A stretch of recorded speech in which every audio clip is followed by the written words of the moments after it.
Fasting is a part of every major religion in the world, and the very first Christians took fasting very seriously.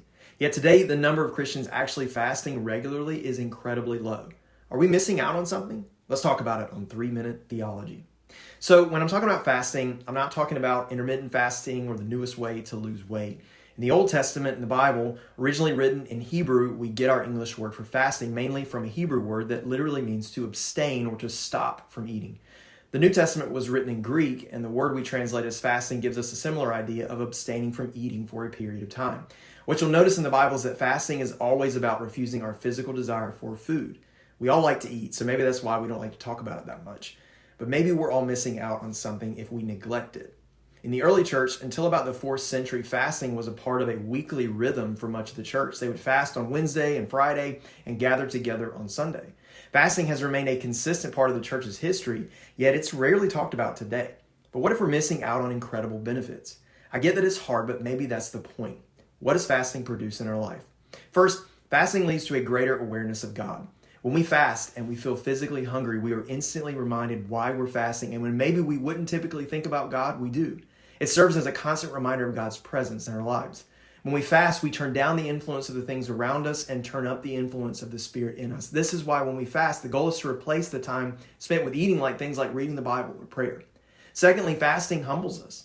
When we experience the physical hunger of fasting, it reminds us how weak we really are and how much we need God. That's humbling. And according to the Bible, humility produces some incredible things in our life. This is why freedom from specific sins could be on the other side of fasting, simply because it humbles us. Third, in some mysterious way, fasting unlocks supernatural breakthrough. The main reason we fast is not to get God to do things, but somehow when we fast, we hear Him more clearly and we sense His direction more distinctly. In my experience, I often experience the breakthrough towards the end of a fast. When we fast the natural, the supernatural often follows. It's not always in ways that we can see, but I believe what Jesus said is true. In Matthew 6, He said, "And when you fast," and notice that He said when, not if, "and when you fast, don't make it obvious." In other words, don't do it for attention or out of pride. If you do, Jesus says, that's the only reward you get. So it's important to note that there is a reward for fasting, but the next thing is the most important reason we fast. Number 4, fasting honors God.